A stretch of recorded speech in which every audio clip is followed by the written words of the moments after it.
À chaque fin d'exercice comptable, il est nécessaire d'apprécier les immobilisations présentes dans l'entreprise afin de passer les écritures de dotation ou de reprise aux amortissements. L'amortissement comptable d'une immobilisation est l'étalement de son coût sur sa durée d'utilisation.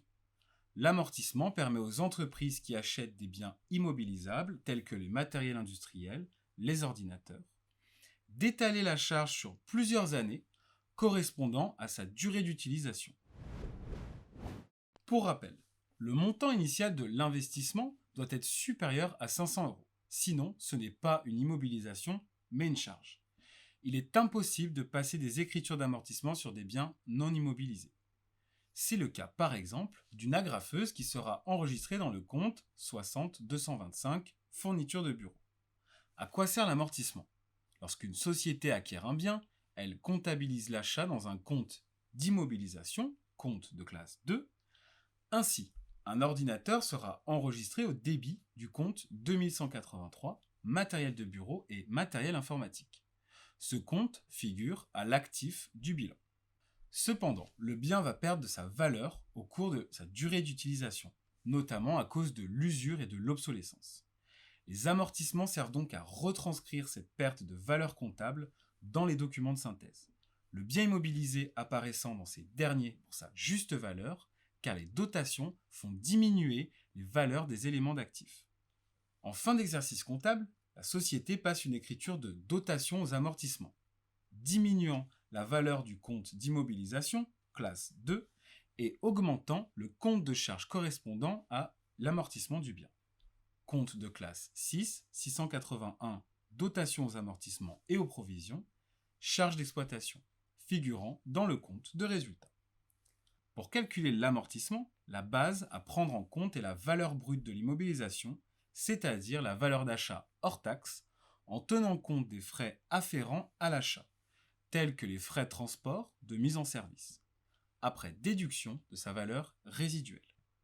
Cette dernière correspond au prix de cession du bien, doit être connue à l'avance, c'est-à-dire lors de l'achat du bien ou en cours d'amortissement s'il y a une revalorisation du bien. Dans ce cas, des écritures comptables de dépréciation du bien peuvent être constatées.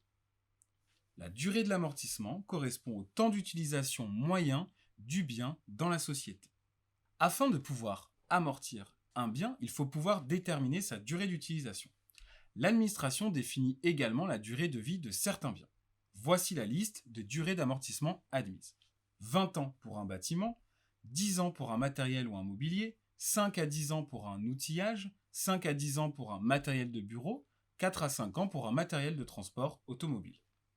Attention, les terrains ne sont pas amortissables car leur durée d'utilisation est indéterminable. Mode de calcul des amortissements, il faut obligatoirement respecter le principe comptable de la permanence des méthodes. Il faut donc garder le même type d'amortissement pour chaque bien d'année en année et appliquer cette méthode pour tous les biens de même genre.